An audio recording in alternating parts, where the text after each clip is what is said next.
What's up, y'all? Welcome to Flames Reaction Channel. So today's video, I'm getting ready to react Remy Ma. And with that being said, make sure you hit that like, comment, and that subscribe button. And let's go ahead and dig into this video and check out some of Remy Ma and her greatest moments of hip hop.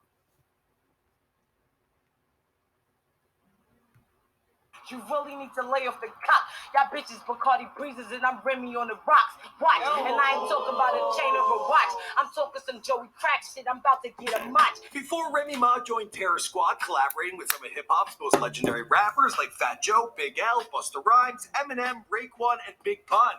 Could it be? It can't be. Pun calling your bluff. I must be high off this beat because I ain't falling in love. Before she was nominated for a Grammy and won 2 Vibe Awards, 2 Source Awards, and the BET Award for Best Female Hip Hop Artist. Before facing charges for attempted murder, assault, witness tampering, and criminal weapon possession, leading to 6 years behind bars, and apparently, she wasn't a well-behaved inmate. I got caught really for one fight.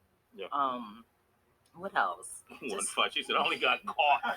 Before she beefed with Lady Luck, Foxy Brown, and of course, Nicki Minaj. How you take my 09 jail tweet and run, talking about bringing knives to a fight with guns when the only shots you ever took was in your buns. Remy Ma grew up in the projects in the Bronx, where because of neglectful parents, she was forced to take care of her little brothers and sisters. She dealt with her troubled home life by writing poetry and freestyling, and it wasn't long before her growing reputation on the streets got the attention of Big Pun.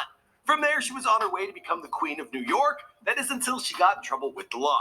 What's going on, guys? My name is Michael McCrudden, documenting the life and career of Remy Ma prior to fame, here for you on Before They're Famous. We've covered other female MCs on this channel, including Nicki Minaj, Lauryn Hill, and Young M.A. So let us know, as always, in the comments down below who you want me to document next.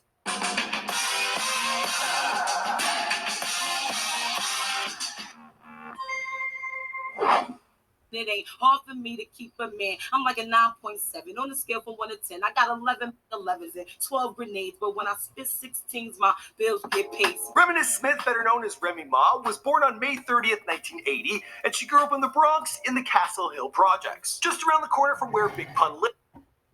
This mistake is costing Amazon Prime shoppers.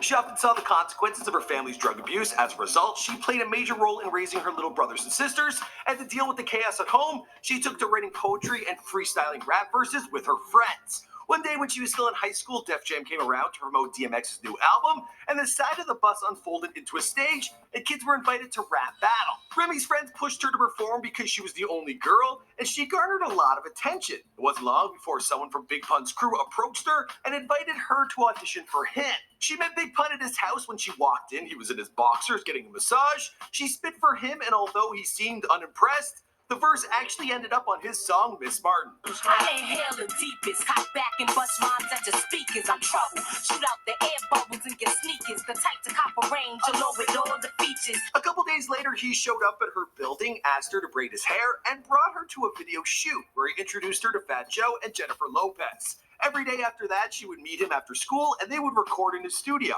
I told these niggas that I was the sickest bitch, and every time you spit, I'ma spit some sickest shit. Ridiculous, I reminisce, blaze and track, type shit, make a nigga wanna play it back. Through Big Pun's connections, she met some of the hip-hop's finest. She was soon collaborating with the likes of Big L, OC, Busta Rhymes, R. Kelly, and of course, Fat Joe. Remy would be featured on 2 tracks on Big Pun's album, Yeah Baby, which reached number 3 on the Billboard 200 and number 1 among R&B and hip-hop albums. But of course, tragedy was just around the corner, and Big Pun died on February 7th, 2000. Now, we've actually made a video about Big Pun, his life and his career. Before his passing, you should check it out. People regarded him for his unique flow as well as Puerto Rican pride, and on top of that, he had a killer sense of humor. Well, this soon caught the attention of another Bronx rapper by the name of Fat Joe, and together the two would become a duo larger than life. Big Pun found success quickly, not only within the Latino community, but throughout America. But the pressure of fame and access to money only fueled his food addiction. His weight actually skyrocketed to the point where Fat Joe had to sit down with him and talk to him about his obesity. And when you have a man by the name of Fat Joe telling you have a problem, well, it's pretty serious. And even though I discovered Big Pun, the truth is he taught me how to make hit records. Remy Ma heard about Big Pun's passing from a radio announcement while she was riding in a cab. She recalls thinking it wasn't possible that he had died because she had just seen him, and they were looking at old photographs, and he was bragging about his recent weight loss. Despite the loss of her mentor, Remy was not alone. Fat Joe quickly took her under his wing, signing her to his imprint label and making her a member of Terror Squad. Over the next few years, she continued to release singles and collab with major artists. Her biggest win was probably the club banger she put together with Fat Joe, Mace, Eminem, and Little Jon. It's titled Lean Back. Remy Ma was continuing the freestyle and rap battle at this time. One of the most serious of battles was against Lady Luck, which she won, taking home a cash prize of $20,000. During one of her rap battles with Lady Luck, she ran into Foxy Brown, who was apparently annoyed that Remy didn't treat her with a particular amount of respect. When Remy challenged her to a rap battle, according to Remy, Foxy told her that battles are for beginners. The two had already insulted each other in the press, beginning in August of 2004. When Remy told a reporter, right now it's a lack of female rappers in the game, Foxy don't got anything going on. The two would apparently subliminally diss each other in interviews for months, until January of 2005, Remy Ma reportedly punched Foxy Brown in the face. Well, I don't know if it was the face, but she punched her. The same year, Remy Ma collaborated with Papoose on a song called Bonnie and Clyde. A flirtation in the studio gradually evolved into a serious romance, and the two would eventually plan to get married. In 2006, Remy dropped her debut studio album, There's Something About Remy, based on a true story. At the time, her beef with Foxy Brown was still ongoing. The two would continue to diss each other in the press until Remy found someone else to beef with in 2007. A then relatively unknown rapper named Nicki Minaj, who seemed to reference Remy Ma in her line from her track Dirty Money. Tell that bitch with the crown to run it like Chris Brown. She won 3 rounds, I'ma need 100,000. At the time, Remy was seen as the reigning rap queen of New York and had won a $20,000 rap battle against Lady Luck a few years prior. Nicki neither confirmed nor denied that she was talking about Remy, but just a couple lines later, she made a reference to Big Pun that probably didn't help. Yes, I'm the one, I'm the motherfucking one. Hold more weight than the late Big Pun. Yeah, it sounds like she's both comparing herself to Big Pun and then calling him fat. Soon after, Remy confronted Nicki about the song at a mixtape release party. Then a few months later, a video dropped on YouTube from a lady who claimed to be Remy's ex-lover. I used to fuck with her. Straight off. I know her. Used to chill with her, smoke with her, drink, pop bottles, burn L's and all that. I don't really see it, but a lot of people thought that lady looked like Nicki Minaj, spawning rumors that Remy and Nicki used to be a couple. Both have denied ever dating, but that didn't stop the rumors, which probably made the two hate each other even more. Then the beef suddenly seemed to end when Remy Ma got sent to jail for a shooting she was involved in. According to the police, in July of 2007, Remy was with a group of friends leaving a birthday party at a Manhattan club at 4 a.m. She started arguing with a lady named Makita Barnes-Joseph, who Remy believes stole several $1,000s from her purse that night. The night turned physical, and Remy allegedly shot Makita in the torso. She fled the scene in an SUV, but turned herself in to the NYPD just a few hours later. In 2008, Remy was convicted of assault, illegal weapon possession, and attempted coercion. Switch and save $652.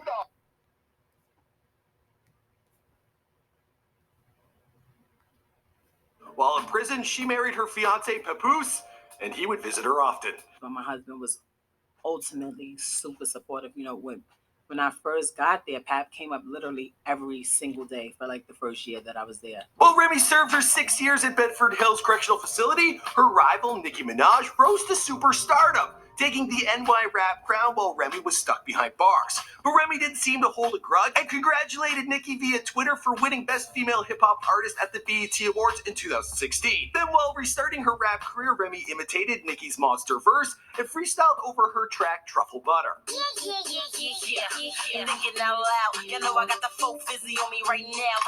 Keep saying, Rem, you need to drop a record. I'm like, in a minute, let me body bitches records. Remy then released a series of singles in collaboration with Fat Joe, starting with All the Way Up in the summer of 2016, followed by Cookin' and Money Showers. Finally, her collaboration album with Fat Joe, Plato O Plama, was released on February 10, 2017. The album peaked at a lukewarm number 12 on the US rap charts, which Nicki Minaj couldn't help but mock in her guest spot on 2 new 2017 tracks. Gucci Mane's Make Love and Jason Derulo's Swalla. Firing back, Remy Ma made a diss track using the production of Nas's epic Jay-Z diss track Ether, but her version was appropriately titled Sheether. Told you I wasn't talking about your dumb ass. It looks stupid. You literally got a dumb ass. The song was filled with personal digs. She accused Nicki of using ghostwriters, stealing lyrics, and getting butt injections. She also makes reference to Nicki's brother being accused of pedophilia. Remy apparently has a second diss track in the works called... All right, that's it for this video right here, and I'm out. Peace.